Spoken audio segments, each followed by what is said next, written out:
ఈరోజే శుక్రవారం, పైగా ద్వాదశ తేదీతో కలిసి వచ్చింది.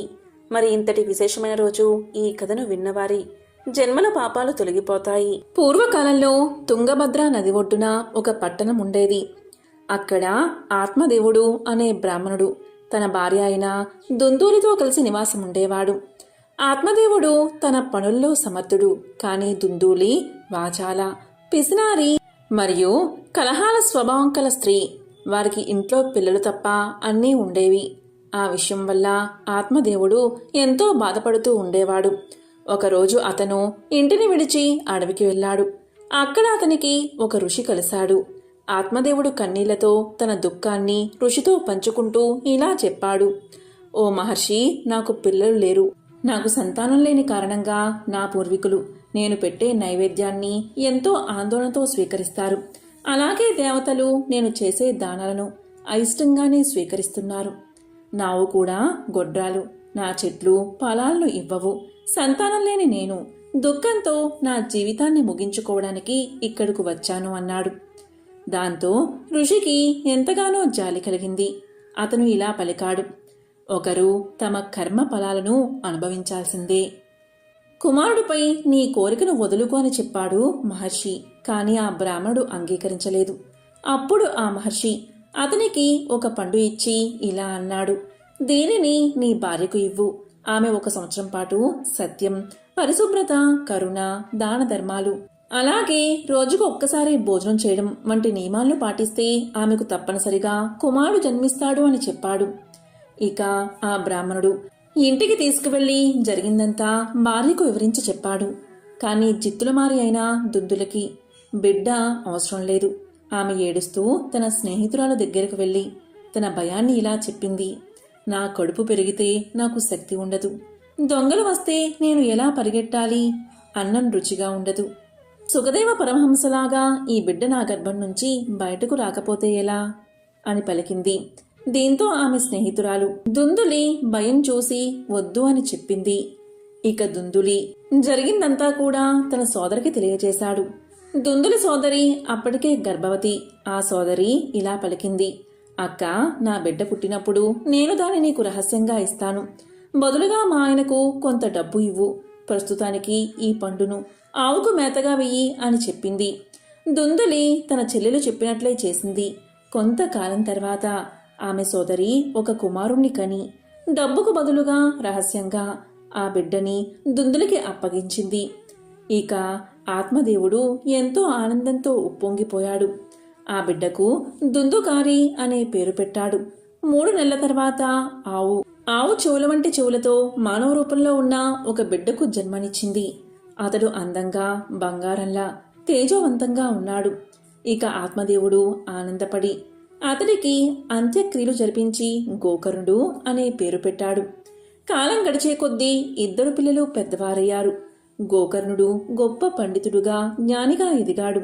కాని దుందుకారి చాలా దుర్మార్గుడిగా తయారయ్యాడు.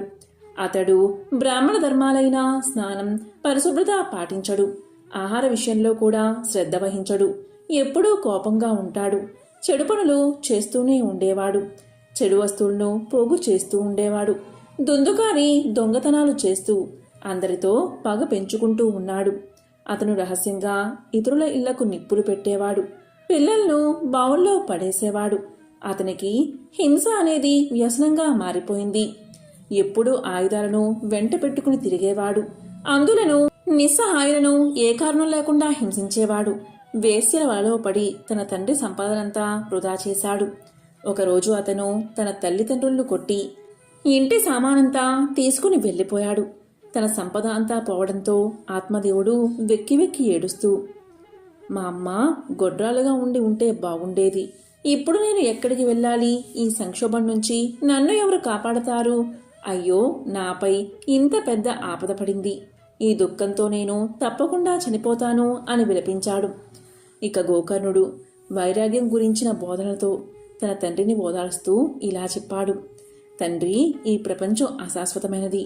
అది అత్యంత దుఃఖమైనది మరియు మోసపూరితమైనది. ఎవరు ఎవరి కుమారుడు, ఎవరు ఎవరి సంపద. ప్రపంచానికి మమకారం పెంచుకున్న వ్యక్తి దీపంలా రేయింబవళ్ళు మండుతూ ఉంటాడు. ఇంద్రుడు కాని చక్రవర్తి కాని నిజమైన ఆనందాన్ని అనుభవించలేరు. కేవలం వైరాగ్యంతో ఏకాంతంగా ఉండే ఋషి మాత్రమే దాన్ని అనుభవిస్తాడు. ఇతను నా కుమారుడు అనే అజ్ఞానాన్ని విడిచిపెట్టు. అనుబంధం దుఃఖానికి దారితీస్తుంది. ఈ శరీరం ఎలాగూ నశించిపోతుంది. కాబట్టి సర్వస్వము త్యజించి అడవికి వెళ్ళు. ఇలా చెప్పగా గోకర్ణుని మాటలకు ప్రభావితుడైన ఆత్మదేవుడు అడవికి వెళ్లాలని నిశ్చయించుకుని అక్కడ ఏమి చెయ్యాలో వివరంగా చెప్పమని తన కుమారుని అడిగాడు. అప్పుడు ఇలా చెప్పడం ప్రారంభించాడు గోకర్ణుడు. అనురాగ బంధాలకు కట్టుబడి గృహ జీవితపు చీకటిలో చిక్కుకుపోయిన తన అవివేకాన్ని ఆత్మదేవుడు ఒప్పుకున్నాడు. గోకర్ణుడు ఇలా సలహా ఇచ్చాడు. తండ్రి, ఈ శరీరం ఎముకలు, మాంసం, రక్తం కలగలిసిన ఒక రాశి. దీనిని నేను అని భావించడం మానుకో. నీ భార్యా పిల్లలను నీవారుగా పరిగణించకు. ఈ అశాశ్వత ప్రపంచాన్ని, దాని వస్తువుల పట్ల మమకారం లేకుండా అవి శాశ్వతం కాదని భావిస్తూ చూడండి. వైరాగ్యాన్ని స్వీకరించి శ్రీకృష్ణుడి ఆరాధనకు మిమ్మల్ని మీరు అంకితం చేసుకోండి. ఆయనకు సేవ చేయడమే గొప్ప కర్తవ్యం. ఎల్లప్పుడూ దాని నుంచి శరణ పొందండి. సమస్త లౌకిక విధులను విడిచిపెట్టండి. ఎల్లప్పుడూ ఋషులకు సేవ చేయండి. సుఖాల వాంఛను దగ్గరకు రానివ్వకండి. మరియు వీలైనంత త్వరగా ఇతరుల సుగుణ దోషాల గురించి ఆలోచించడం మానేసి కేవలం శ్రీకృష్ణుడి సేవ మరియు లీలపై మాత్రమే దృష్టి పెట్టండి. తన కుమారుడి మాటల ప్రభావంతో ఆత్మదేవుడు ఇంటిని విడిచిపెట్టి అరణ్యానికి ప్రయాణాన్ని ప్రారంభించాడు. అప్పటికి అతనికి 60 ఏళ్లు వచ్చినా అతని మనస్సు దృఢంగా ఉంది. పగలు రాత్రి భగవంతుడికి సేవ చేస్తూ పూజిస్తూ అతడు శ్రీకృష్ణుడి అనుగ్రహాన్ని పొందాడు. ఆత్మదేవుడు ఇక తండ్రి అడవికి వెళ్లిపోయిన తర్వాత దుందుకారి మరింత అదుపు తప్పాడు. ఇప్పుడు తండ్రి అదుపు లేకపోవడంతో అతను తన తల్లిని హింసించడం మొదలుపెట్టాడు. ఒకసారి ఆమెను కొడుతూ, డబ్బు ఎక్కడ ఉందో చెప్పు, లేకపోతే నిన్ను వేడి కడ్డీతో కాల్చేస్తాను అని బెదిరించాడు. కొడుకు దురాగతాలను భరించలేక దుందులి ఒక రాత్రి ఇంటి నుంచి బయలుదేరి మార్గమధ్యలో ఒక బావిలో పడి మరణించింది. అదే సమయంలో గోకర్ణుడు కూడా తీర్థయాత్రలకు బయలుదేరాడు. అతనికి స్నేహితులు గాని శత్రువులు గాని లేరు. ఇంటి వాతావరణానికి దూరంగా ఉన్నాడు. ఇక ఇంట్లో ఎవరూ లేకపోవడంతో దుందుకారి 5 వేశ్యలను ఇంట్లో ఉండడానికి తీసుకువచ్చాడు. అతను పగలు రాత్రి వారి కోరికలను తీరుస్తూ వారిని సుఖపెడుతూ గడిపాడు. ఒకరోజు ఆ స్త్రీలు చాలా ఆభరణాలు కావాలని అడిగారు. వారిపై మోజుపడిన దుందుకారికి మరణ భయం లేదు. అతను ఆభరణాలు దొంగలించడానికి రాత్రిపూట బయటకు వెళ్లాడు. అన్ని చోట్ల నుంచి నగలు బట్టలు సేకరించి ఇంటికి తీసుకువచ్చాడు.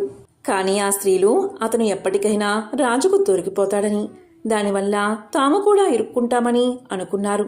అందువల్ల ఒక రాత్రి అతను నిద్రపోతున్నప్పుడు అతని మెడకు తాడు కట్టి ఉరి తీయడానికి ప్రయత్నించారు.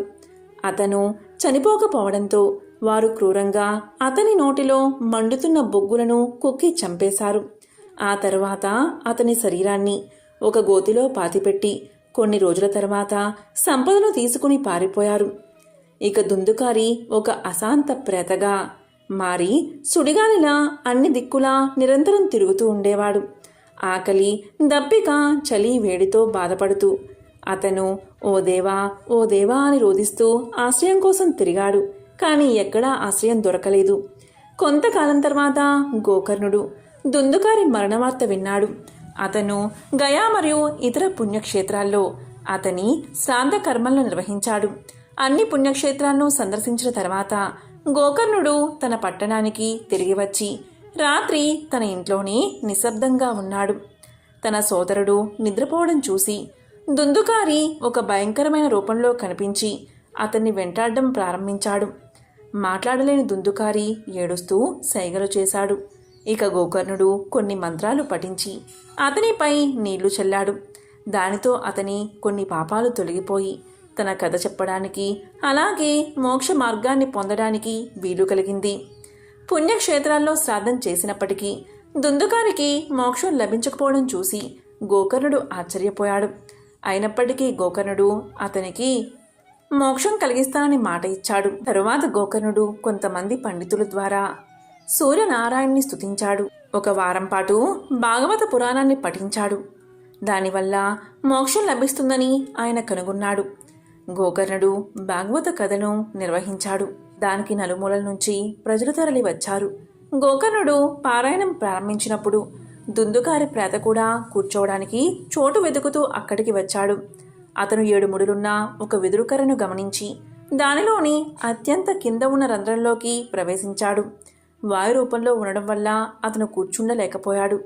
గోకర్ణుడు పారాయణం ప్రారంభించగా ప్రతిరోజు పారాయణం ముగిసేసరికి ఆ వెదురు కర్రలోని అత్యంత కింద ఉన్న ముడి తెగిపోగా దుందుకారి ఒక ముడిపైకి కదిలాడు. ఆ 7 రోజుల చివరికి ఆ 7 ముడులు తెగిపోయాయి. 7 రోజుల తర్వాత భాగవత పురాణం వినడం వల్ల దుందుకారి పవిత్రుడై తన ఆత్మరూపం నుంచి విముక్తి పొంది ఒక దివ్య స్వరూపంతో ఆవిర్భవించాడు. అతని శరీరం మేఘంలా నల్లగా ఉంది. పసుపు రంగు వస్త్రాలు తులసి పూల మాలలతో అలంకరించబడి తలపై అందమైన కిరీటం మరియు మనోహరమైన చెవిపోగును కలిగి ఉన్నాడు. అతను వెంటనే తన సోదరుడైన గోకర్ణునికి నమస్కారం చేసి, సోదరా, నీవు దయతో నన్ను ఆత్మరూపపు బాధల నుంచి విముక్తి చేశా. ఇలా దుందుకారి మాట్లాడుతూ ఉండగా ఆయన్ని దివ్యలోకానికి తీసుకువెళ్ళడానికి భగవంతుడి సేవకులతో ఒక దివ్య విమానం వచ్చింది. అందరి ముందు దుందుకారి ఆ విమానం ఎక్కాడు. దివ్యలోకానికి చేరుకున్నాడు దుందుకారి. ఎంతో విశేషమైన పవిత్రమైన ఈ కథను విన్నవారికి మహావిష్ణువు యొక్క సంపూర్ణ అనుగ్రహం లభిస్తుంది. పూర్వం సమాధి అనే ఒక వైశ్యుడు ఉండేవాడు. అతడు విపరీతంగా ధనాన్ని సంపాదించాడు. దానితో అతనికి ధన గర్వం వచ్చింది. కొత్తలో అంతా లక్ష్మీ కటాక్షమే అనేవాడు అతను. రాను రాను దేవుడా లేక దెయ్యమా, నా తెలివితేటలతోనూ బోలెడు పెట్టుబడితోనూ వ్యాపారం చేశాను, అందుకే సంపాదించాను, అంతా నా గొప్పతనమే అండం మొదలుపెట్టాడు. హితవు చెప్పేవారిని కసిరేవాడు, తనకు వంత పాడేవారిని చేరదీసేవాడు. అలా అతని చెంత చేరిన భజన పరులందరూ కూడా అతని వద్ద ధనం తీసుకుంటూ ఉండేవారు. అందుకుగాను వారా సమాధితో కలిసి దైవ దూషణలు కూడా చేస్తూ ఉండేవారు. తద్వారా వారి వద్ద డబ్బు నిలిచేది కాదు. సమాధి వారికి ఎంత ఇచ్చినా అదంతా ఏదోలాగా ఖర్చయిపోతూ ఉండేది. పనికిమాలిన వారికి అనవసరపు ఖర్చులకు డబ్బు ఇచ్చి అవసరానికి డబ్బు లేక దావోసరికి తన పలుకుబడిపై అప్పులు చేసి అవి తీర్చలేక సమాధి దరిద్రుడైపోయాడు. అతడు పెద్దలను ఆశ్రయించాడు. అప్పుడు పెద్దలు ఇలా పలికారు, దైవమున ఏమున్నది, అంతా నీ గొప్పే అన్నావు కదా, నీ గొప్ప నీవే చూసుకో, ఇక్కడి నుంచి వెళ్ళిపో అని తరిమేశారు. మరికొద్ది కాలానికి కొడుకులు తిరగబడ్డారు. అప్పుల వారు అల్లరి చేయడం మొదలుపెట్టారు. గొప్ప దరిద్రం కలిగినది. చివరికి భార్య కూడా ఎదురు తిరిగినది. నీ వంటి దరిద్రుడితో నేనుండలేను అని చెప్పి పుట్టింటికి వెళ్ళిపోయింది. రుణదాతలకు కుటుంబ ఘాతకులకు వెరచి ఒకానొక రాత్రివేళ సమాధి అడవుల పట్టిపోయాడు. ఈ సమాధి గురించి బాగా తెలిసిన ఒక మిత్రుడు అతనికి సహాయం చెయ్యాలి అనుకున్నాడు. కానీ తక్కిన వ్యాపారులు అడ్డుపడుతూ ఉండడం వల్ల ఒకరోజు ఆ మిత్రుడు ఒక చేతికర్ర దొలిపించి అందులో ఖరీదైన వజ్రాలు వేసి సమాధికి ఇచ్చాడు. అప్పుడు ఆ మిత్రుడు సమాధితో ఇలా పలికాడు, సమాధి, నీవు దరిద్రంచే బాధపడుతూ ముసలివాడివలే అయిపోయావు. నేను ప్రత్యక్షంగా ధనమిస్తే ఇతర వ్యాపారులతో నాకు గొడవ వస్తుంది. కాబట్టి నీ చేతికి ఊతంగా ఈ కర్రను తీసుకో అని చెప్పాడు. దానికి సమాధి ఎంతో బాధతో ఆ చేతికర్ర తీసుకుని ఆ చేతికర్రతో సంతకు వెళ్లి ఆ చేతికర్రను సంతలో ఎవరో పొరుగువాడికి చవకగా అమ్మేసి దానితో వంట సరుకులు కొనుగోలు చేశాడు. సమాధి చేసింది విని మిత్రుడు ఎంతో బాధపడ్డాడు. సమాధి యొక్క దరిద్రావస్థను ఎలాగైనా తప్పించాలని ఆ మిత్రుడు మరొకసారి సమాధిని పిలిచి ఇలా పలికాడు, సమాధి, ఈ గుమ్మడికాయ తీసుకో అని ఒక గుమ్మడికాయ ఇచ్చాడు. దాని నిండుగా బంగారు కాసులు పోసి ఇచ్చాడు. ఇంటికి వెళ్లి దాన్ని పగలగొడితే ధనం కనిపిస్తుంది కదా అని ఆ మిత్రుడి ఆలోచన. కాని సమాధి ఆ గుమ్మడికాయను వేరొక కూరగాయల వ్యాపారికి అమ్మేసి ఆ చిల్లరతోని ఇంటికి వెళ్లిపోయాడు. మిత్రుడు సహకరించిన ఆ సహాయం పొందక దరిద్రబాధలు భరించలేక సమాధి ఒకరోజు అడవులకు పోవడానికి నిశ్చయించుకున్నాడు. ఇది తెలిసిన అతని మిత్రుడు మార్గమధ్యలో మోహరేలు గుట్ట పోయించాడు. కాని సమాధి ఆ దారికి రాగానే ధనలక్ష్మి కళ్ళలో పడినది. అతని కళ్ళు నలుపుకుంటూ పోయి మొహరేల గుట్టపై పడి, చీచీ, ఎవరో దారిలో రాళ్లగుట్ట పోశారు అని వాటిని అటూ ఇటూ చిమ్మి కళ్ళు నలుపుకుంటూ తన దారిన తాను పోయాడు. అంతా మిత్రునికి చూపి, చూసారా, ధనలక్ష్మి యొక్క అనుగ్రహం తప్పితే ఎలా అవుతుందో, మనమెంత మంచి చేసినా వంచింపబడుచూ ఉంటాడు అని చెప్పాడు. తరువాత సమాధి అడవులకు చేరుకుని తన కష్టాలకై ఏడుస్తూ ఉండగా ఒకానొక ముని అతన్ని చూసి అతని దీనకథను విని ఇలా పలికాడు. సమాధి కేవలం ధనలక్ష్మిని తూలనాడి ఆమె పూజకు ఆటంకం కలిగించడం వల్లే నీకీ కష్టం కలిగినది. ఇంతకు మించి మరొకటి లేదు. నా మాట విని ధనలక్ష్మీదేవిని పూజించు. ధనం నీకు సమకూరుతుంది. ఆమె బీజముని జపించు అని పలికి మంత్ర బీజాన్ని చెప్పి జప విధానం చెప్పి మహర్షి వెళ్ళిపోయాడు. సమాధికి మరొక మార్గమేది కనబడకపోవడం వల్ల గతిలేని వాడై ఆ మంత్రాన్ని జపించసాగాడు. అలా చేయగా ఒకనాడు అతని భార్య ఆ అడవిలోనే తారసపడినది. పెళ్లి చేశాక భర్త సజీవుడై ఉండగా ఆడది పుట్టింట ఉండరాదు. కష్టమో సుఖమో భర్తతోటే లోకం పొమ్మని ఆమె పుట్టింటివారు తరిమేశారని చెప్పింది. ఆమె తనతో తెచ్చిన స్వల్ప ధనాన్ని సమాధికి ఇచ్చి క్షమించమని కోరింది. అతి త్వరలో దీపావళి రాబోవుచుండడచే సమాధి ఆదనంతో నగరానికి వెళ్లి తగు సామగ్రులు కొని అదేవిధంగా పురోహితుడికి క్షమాపణ చెప్పుకుని తనతో పాటు అడవులకు తీసుకువచ్చాడు. దీపావళి రాత్రి యథావిధిగా యథాశక్తిగా ధనలక్ష్మీ పూజను చేసుకున్నాడు సమాధి. దానితో సంతృప్తిగా శాంతించిన ధనలక్ష్మి సమాధిని అనుగ్రహించింది. దాంతో పురోహితుడు ఊరిలోనికి పోయి సమాధి ఉనికిని అతనిలోని మార్పును అందరికీ తెలియచేశాడు. సమాధి మిత్రుడు అలాగే విప్రుడు కూడా దీన్ని సమర్థించారు. అవును, అమ్మవారిని కించపరచడం వల్లే అతనికి ఇటువంటి గతి పట్టింది కాని సమాధి చెడ్డవాడు కాడు అని మరీ చెప్పగా ఇతర వ్యాపారులు కూడా ఆలోచించి సమాధిని తిరిగి ఊరిలోకి పిలిచారు.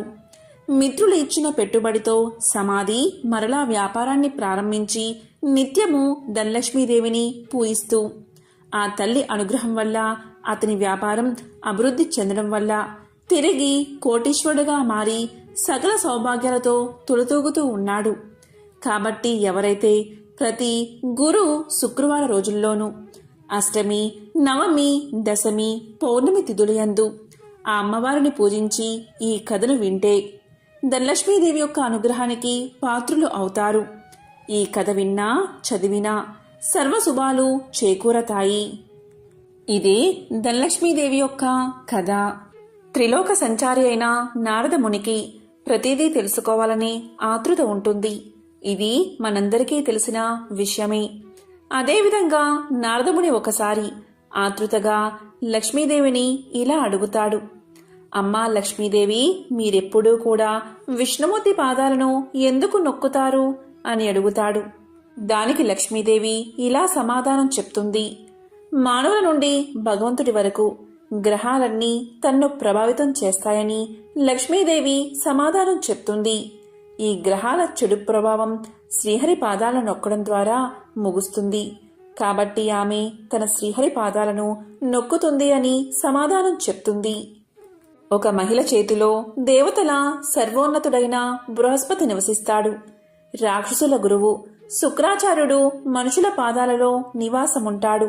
భార్య తన భర్త పాదాలను నొక్కినప్పుడు గ్రహాల యొక్క చెడు ప్రభావాలను నివారించడంతో పాటు సంపద కూడా వృద్ధి అవుతుందని లక్ష్మీదేవి విష్ణువు పాదాలను నొక్కడానికి కారణమని ఆమె ఎంతో సులువుగా నారదుడికి సమాధానం చెప్తుంది.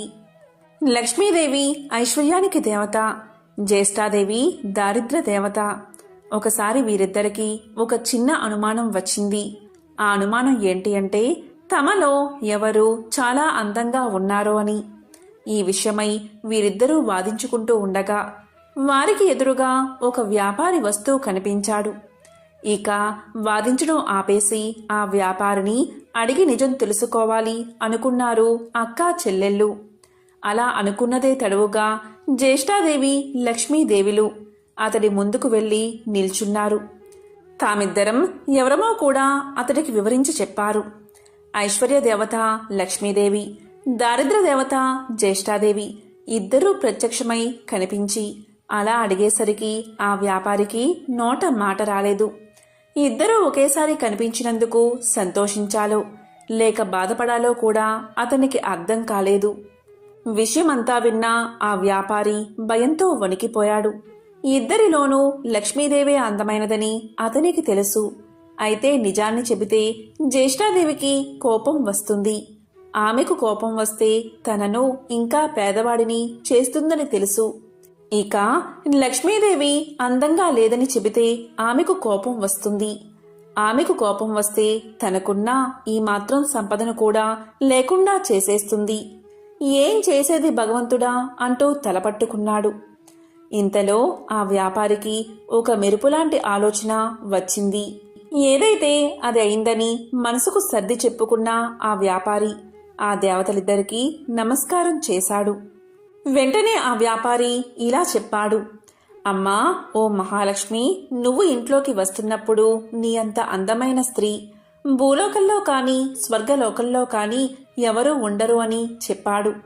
అలాగే జ్యేష్ఠాదేవి వైపు చూసి, అమ్మా, ఓ జ్యేష్ఠాదేవి, నువ్వు ఇంటి నుంచి బయటకు వెళ్తుంటే నీ అందం సొగసు వర్ణించేందుకు మాటలు చాలవు. ఆ సమయంలో నీ అందాన్ని ఎవరితోనూ పోల్చలేమో అని సమాధానం చెప్పాడు. ఆ వ్యాపారి ఎవరి మనసులో నొప్పించిన విధంగా చెప్పిన తీరు జ్యేష్ఠాదేవి లక్ష్మీదేవులను సంతృప్తిపరిచింది. అతడు ఇద్దరిని విజేతలుగా నిర్ణయించాడని వారిద్దరూ అర్థం చేసుకున్నారు. దాంతో ఇద్దరూ అతడి నిర్ణయానికి సంతోషపడుతూ అక్కడ్నుంచి మాయమయ్యారు. ఇక్కడ అర్థం చేసుకోవాల్సింది ఏంటి అంటే, జ్యేష్ఠాదేవి లక్ష్మీదేవులు ఎవరికి వారు విజేతలమని అనుకుంటూ వెళ్లారే కాని నిజానికి నిజమైన విజేత ఆ వ్యాపారే. ఎందుకంటే అతడు ఐశ్వర్య దేవత అయిన లక్ష్మీదేవి అభిమానాన్ని పొందడమే కాదు, లక్ష్మీదేవి బద్ధ శత్రువైన జ్యేష్ఠాదేవిని సైతం సంతృప్తిపరిచాడు. కాబట్టి నిజమైన విజేత ఆ వ్యాపారే. లక్ష్మీదేవి అదృష్టానికి శుభానికి సంకేతం. అయితే జ్యేష్ఠాదేవి దరిద్రానికి సంకేతం. పురాణాల ప్రకారం లక్ష్మీదేవి జ్యేష్ఠాదేవులు ఎవరు ఎక్కడ ఉండాలి అనే విషయం గురించి చర్చలు మొదలవుతాయి. ఈ క్రమంలోనే లక్ష్మీదేవి వెళ్లి సముద్ర గర్భంలో దాక్కుంటుంది. సముద్ర గర్భం నుంచి తను బయటికి రావాలని జ్యేష్ఠాదేవి కోరడంతో తాను బయటకు వచ్చి ఏ ప్రదేశంలో కొలువై ఉండాలో తెలియచేస్తుంది. ఈ విధంగా సముద్ర గర్భం నుంచి బయటకు వచ్చిన లక్ష్మీదేవి తాను పసుపు కుంకుమల్లో కొలువై ఉంటానని చెప్తుంది. అందుకే ఏదైనా శుభకార్యాలలో పసుపు కుంకుమలకు అంత ప్రాధాన్యత ఇస్తాము. పెళ్లి పత్రికలకు కూడా పసుపు కుంకుమ రాయడం వల్ల సాక్షాత్తు లక్ష్మీదేవిని ఆహ్వానించినట్లు. ఇలా పసుపు కుంకుమ రాయడం వల్ల ఆ పెళ్లిలో ఎలాంటి ఆటంకాలు లేకుండా లక్ష్మీదేవి కృప నూతన వధూవరులపై ఉంటుందని భావిస్తారు. అందుకే వివాహ ఆహ్వాన పత్రికలకు పసుపు కుంకుమలు రాస్తారని పురాణాలు చెబుతున్నాయి. మనం లక్ష్మీదేవి చిత్రపటాన్ని చూసినప్పుడు ఆమెకు గుడ్లగూప వాహనంగా ఉండడాన్ని చూస్తూ ఉంటాం. లక్ష్మీదేవికి గుడ్లగూప ఎలా వాహనమైనది అనే ప్రశ్న మనల్ని పట్టి పీడిస్తుంది. దానికి సమాధానం ఇప్పుడు తెలుసుకుందాం. ఒకప్పుడు కౌశికుడు అని ఒక గొప్ప విష్ణు భక్తుడు ఉండేవాడు. అతడు గొప్ప సంగీత విద్వాంసుడు. సుమధురమైన తన గాన మాధుర్యంతో మహావిష్ణువుని ప్రసన్నం చేసుకున్నాడు. స్థూల శరీరాన్ని విడిచిన తర్వాత విష్ణు లోకాన్ని చేరుకున్నాడు. శ్రీహరి తన ప్రియభక్తుణ్ణి స్వాగతించి అతని గౌరవార్థం అంతరంగిక సంగీత సభ ఒకటి ఏర్పాటు చేశాడు. ఆ సభలో దేవర్షి నారదుడికి ప్రవేశం లభించలేదు. తుంబురుడికి సకల మర్యాదలతో స్వాగతం చెప్పారు. తనకు ప్రవేశం లేకపోవడం అటుంచి తన ప్రత్యర్థి అయిన తుంబురుడికి స్వాగత సత్కార్యాలు లభించడం చూసిన నారదుడు ఎంతో మండిపడ్డాడు. అయినా తమాయించుకుని లక్ష్మీదేవి మందిరంలోంచి లోనికి పోవడానికి ప్రయత్నం చేశాడు. అక్కడ కూడా లక్ష్మీదేవి యొక్క చెలికత్తెలు నారదుడికి అడ్డుపడ్డారు. దానితో ఎంతో కోపగించిన నారదుడు మహాలక్ష్మిని శపించాడు. అది తెలిసిన వెంటనే లక్ష్మీనారాయణులు నారదుని ముందు ప్రత్యక్షం అయ్యారు. తమను మన్నించమని వేడుకున్నారు. అప్పటికి నారదుడి కోపం శాంతించింది. తన తొందరపాటుకు పశ్చాత్తాపం మొదలైనది. శరీరమంతా చెమటలు పట్టాయి. కీలరిగి వాత పెట్టడం బాగా తెలిసిన నారాయణుడు చేసిన దానికి సిగ్గుపడుతున్న నారదుణ్ణి చూసి ఇలా పలికాడు. నారదా, నీ కోపం కారణం నాకు తెలుసు. నిజానికి భక్తి జ్ఞానములయందు శీలవర్తములయందు తుంబురుడు నీకన్నా కపటి కాడు, గర్విష్ఠుడు కాడు. కపట భక్తిని ప్రదర్శించేవారు ఎన్ని తీర్థాలు సేవించినప్పటికీ వ్యర్థం. భక్తి శ్రద్ధలతో నన్ను కొలిచేవారికి అవశ్యం వశుడనే. సంగీతం చేత నన్ను చేరవచ్చునని చాటి చెప్పడానికే కౌశిక తుంబురను నేను సత్కరించాను. నీ శాపానికి ఏమీ బాధపడకు, లోకహితమే జరుగుతుంది, చింతించవద్దు అని చెప్పాడు నారాయణుడు. నారదునికి అప్పటికి జ్ఞానోదయమైనది. ఓ దేవదేవా, నా తప్పుళ్ళు క్షమించు. అవివేకి వలె ప్రవర్తించాను, నన్ను కాపాడు. తుంబురా, కౌశికుల వలె సంగీతంలో మేటినైతే ఇంతటి విపరీతం జరిగి ఉండేది కాదు కదా అంటూ కట్టెలు తెంచుకుని ప్రవహిస్తున్న కన్నీటి వరద మధ్య నారదుడు నారాయణుడి పాదాల మీద పడ్డాడు. భక్తుని పశ్చాత్తాపం భగవంతుడి హృదయాన్ని కరిగించింది. తన దివ్య హస్తాలతో నారదుణ్ణి పైకి లేపాడు నారాయణుడు. ధైర్యాన్ని చెప్పాడు. సంగీతం నేర్చుకోవాలన్న కుతూహలం నిజంగా ఉంటే తాను చెప్పినట్లు చెయ్యమన్నాడు. ఉత్తరాన మానస సరోవరానికి అవతల ఒక పర్వత శిఖరముంది. దానిమీద ఒక దివాంతం ఉంది. ఆ ఉలూకాపతికి శుశ్రూష చేసి సంగీతంలో మేటివి కమ్మని దీవించాడు నారాయణుడు. దీంతో నారదుడు శ్రీమన్నారాయణుడికి కృతజ్ఞతలు ప్రకటిస్తూ చేతులు జోడించిన నారదుడు సెలవు పుచ్చుకున్నాడు. వెంటనే మనోవేగంతో మానస సరోవరం చేరుకున్నాడు. కమ్మని సంగీతం అస్పష్టంగా వినిపిస్తుంది. తెరలు తెరలుగా వస్తున్న ఆ గాన మాధుర్యాన్ని పట్టుకుని ఆవలగిరి శిఖరం చేరాడు నారదుడు. గంధర్వ, కిన్నెర, కింపురుష, అప్సరసాదులెందరో అక్కడ సంగీతాభ్యాసం చేస్తున్నారు. వారి మధ్య గురు పీఠం మీద దివ్యకాంతులతో ప్రకాశిస్తున్న గానబంధు నారదుణ్ణి చూడగానే వినయంతో ఆసనం దిగి ఎదురు వెళ్లాడు. ఆనందంగా ఆసనం చూపి కుశల ప్రశ్నలు వేశాడు. ఎందుకు వచ్చాడో కారణం చెప్పమని ప్రార్థించాడు. నారదుడు గానబంధు వినయానికి, సంగీత పాఠవానికి ఆశ్చర్యపోయాడు. తనకు తెలియని ఈ సంగీతవేత్త ఎవరని ఆలోచనలో పడ్డాడు. అతడు ఎవరైతేనేం, తనకు కావలసినది సంగీత విద్య. ఉలూకాపతికి నమస్కారం చేసి జపతపాదులకు సాధ్యం కాని శ్రీహరిని తుంబుర కౌశికులు గాన మాధుర్యంతో వశం చేసుకున్నారని, తనకు అలాంటి దివ్యగాన విద్యను ప్రసాదించమని వేడుకున్నాడు. గానబంధు అంటే ఉలూకాపతి. నారదుడి ఆంతర్యం గ్రహించి ముందు తానెవరో వివరించసాగాడు. ఓ నారద మహర్షి, నేను చెప్పేది శ్రద్ధగా వినండి. పూర్వం భువనేశుడు అనే రాజు ఉండేవాడు. అతడు చాలా జాలిగుండె కలవాడు, ధర్మవర్తనుడు. సంప్రదాయానుసారం ధర్మకార్యాలన్నీ క్రమం తప్పకుండా నిర్వహించేవాడు. అటువంటి ఉత్తమ పాలకుడు సంగీతాన్ని మాత్రం నిషేధించాడు. ఎవరైనా గానాలాపన చేస్తే మరణశిక్ష విధించమని మంత్రులకు తెలియచేశాడు. భగవంతుణ్ణి కూడా భక్తి గీతాలతో స్తుతించకూడదని చాటింపు వేయించాడు. ఒకరోజు హరిమిత్రుడు అనే భక్తుడు రాజు ఆజ్ఞను మర్చిపోయి భగవంతుణ్ణి కీర్తిస్తూ గానం చేశాడు. ఆ గాన మాధుర్యంలో మునిగిపోయిన ప్రజలు కూడా పాడకూడదు అన్న విషయాన్ని మర్చిపోయారు. వెంటనే రాజభటులు వచ్చారు. హరిమిత్రుణ్ణి రాజు ముందు నిలబెట్టారు. రాజు ఆలోచించాడు. పాడినవాడు బ్రాహ్మణుడు. బ్రహ్మహత్య మహాపాపం, మరణశిక్షతో సమానమైనది రాజ్య బహిష్కరణ. ఇలా ఆలోచించి హరిమిత్రుడి సంపదనంతా స్వాధీనం చేసుకుని రాజ్యం నుంచి వెళ్ళగొట్టాడు రాజు. కాలచక్రం తిరగడం మానదు కదా. కొంతకాలానికి రాజు మరణించాడు. పుట్టిన ప్రతి ప్రాణి గిట్టక తప్పదు. అలాగే గిట్టిన ప్రాణి కూడా పుట్టక తప్పదు. నరుడిగా మరణించిన రాజు గుడ్లగోపగా జన్మించాడు. దివాంద జన్మ కాబట్టి రాత్రులందే ఆహారం సంపాదించుకోవాలి. తిండి ఒక సమస్యగా తయారైనది. పురాకృత దోష ఫలితం కాబోలు. ఒకసారి 4 రోజులైనా ఆహారం దొరకలేదు. ఆకలి దుర్లభమైపోయినది. చివరికి మరణాన్ని ఆహ్వానించాడు. అతడు పూర్వజన్మలో చేసుకున్న సుకృతం వల్ల మరణదేవత యమధర్మరాజు వచ్చి ఎదురుగా నిలబడ్డాడు. ప్రాణం తీయకుండా ఎదురుగా నిలబడ్డ యముణ్ణి చూసి, ధర్మరాజా, ఎందుకు ఈ విధంగా నన్ను బాధపెడుతున్నావు? నేను గత జన్మలో రాజుగా ప్రజలపై ఎంతవరకు దయాదాక్షిణ్యాలు చూపించాలో అంతవరకు చూపించాను.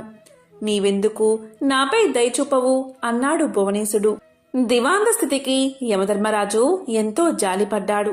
తాను చేసిన తప్పేమిటో తెలియకుండా ఎవరైనా శిక్ష అనుభవించడం ధర్మం కాదు కదా, తెలిసినప్పుడే కదా పశ్చాత్తాపం కలిగేది. అలా ఆలోచించి అసలు విషయం చెప్పాడు యమధర్మరాజు. దివాందమా, నీవు రాజుగా ఉన్నప్పుడు అనేక సత్కార్యాలు చేసిన మాట నిజమే. కాని పరమాత్ముణ్ణి వేద మంత్రాలతో మాత్రమే స్తుతించాలని శాసించడం నీ మూర్ఖత్వం. పరమ పావనమైన సంగీతంతో హరికీర్తన చేసిన హరిమిత్రుణ్ణి శిక్షించిన పాపం తక్కువైంది కాదు కదా.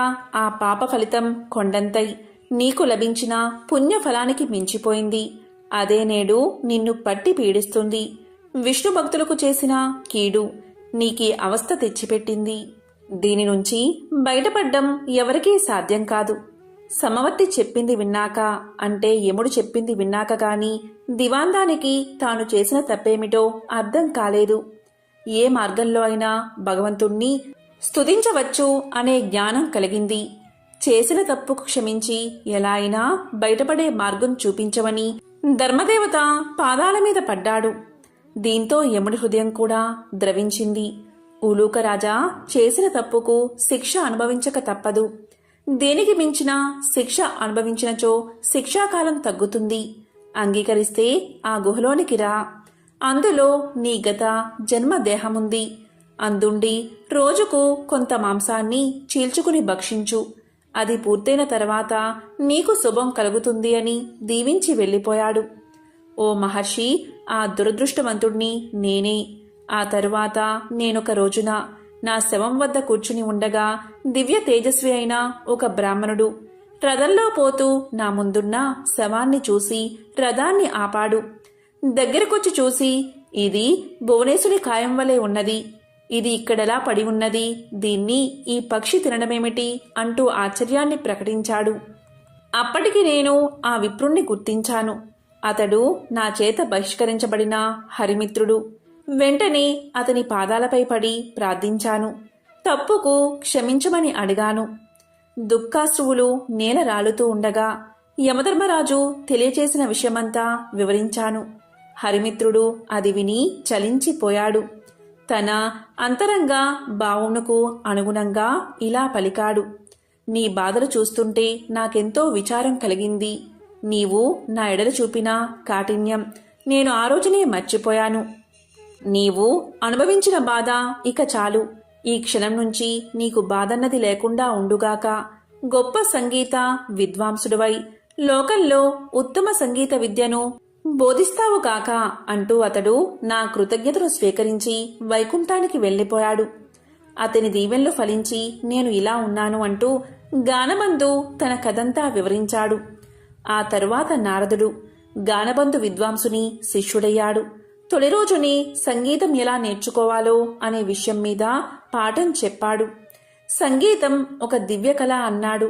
తపంతో కాని తామసంతో కాని అది పట్టుబడదు అన్నాడు. కళ కోసం జీవితాన్ని అర్పించాలి అన్నాడు. కష్టపడి నిరంతరం సాధన చేస్తే ఎవరైనా అపురూపమైన ఈ కళలో ఆధిక్యం సాధించవచ్చు అన్నాడు. గౌరవభావం మొహంలో ఉట్టిపడుతూ ఉండగా వినయంగా తలవంచుకుని ఆలకించాడు నారదుడు. ఆ సాధన అలా 1000 ఏళ్లు గడిచాయి. కఠోరమైన దీక్షతో నారదుడు 3 లక్షల రాగాలలో మంచి ప్రావీణ్యం గడించాడు. సహపాఠులంతా పొగిడేస్తుంటే సంగీతంలో ఇక తనకు తిరుగులేదనే గర్వంతో ఉబ్బిపోయాడు. అమిత ఆనందంతో గురువును చేరి కృతజ్ఞతలు చెల్లించాడు. గురుదక్షిణ చెల్లిస్తాను, ఏమి కావాలో సెలవివ్వమన్నాడు. ఎంతటి కోరికైనా సంశయించవద్దు అన్నాడు. శిష్యుడి పలుకులు విన్న ఆ గురువు ఎంతగానో సంతోషించాడు. ఓ మహర్షి, దేవర్షులైన మిమ్మల్ని నేనేమి కోరగలను? దివాంతమునకు కావలసిన అవసరాలు ఏముంటాయి? శిష్యుడివి అయినందున ఏదో ఒకటి కోరుకోక తప్పదు. ఈ ధరాతలం నిలిచి ఉండే వరకు సంగీత కళతో పాటు నేను సైతం లోకంలో గుర్తుండేలా వరాన్ని ప్రసాదించు అని తన మనసులోని మాటను బయట పెట్టాడు. అప్పుడు నారదుడు విశాలంగా నవ్వాడు. ఓ గురువర్యా, ఇది మరీ చిన్న కోరిక. ఈ చిరు కోరిక మీకున్న సంగీత పాండిత్యం తీర్చగలదు. శిష్య ప్రశిష్య కోటి వలన భూతలమున సంగీత కళ నిలిచి ఉన్నంత వరకు మీ కీర్తికి అంతులేదు. మీరు చేసిన ఈ మహోపకారానికి గురు దక్షిణిగా లక్ష్మీనారాయణల కటాక్షం, వారి సేవా భాగ్యాన్ని, శాశ్వత సన్నిధానమును ప్రసాదిస్తున్నాను. ప్రళయం సంభవించిన వేళ శ్రీ మహావిష్ణువునకు గరుత్ మంతుని వలె శ్రీ మహాలక్ష్మికి నీవు వాహనమై తరింతువుగాక అంటూ శిష్యుడికి కానుకను దేవర్షిగా వరాన్ని సమర్పించి సెలవు తీసుకున్నాడు నారదుడు. ఈ విధంగా గానబంధు అనే గుడ్లగూప లక్ష్మీదేవికి వాహనంగా మారింది. ఎవరైతే ఈ కథలను వింటారో లేక చదువుతారో వారికి శ్రీ మహాలక్ష్మీదేవి యొక్క అనుగ్రహం, కరుణా కటాక్షాలు తప్పకుండా కలుగుతాయి. రుణ సమస్యలు తొలగి లక్ష్మీ కటాక్షం కలుగుతుంది. ఓం శ్రీ మహాలక్ష్మియే నమః. ఓం నమో నారాయణాయ. ఓం శ్రీ మాత్రే నమః. ఓం నమః శివాయ.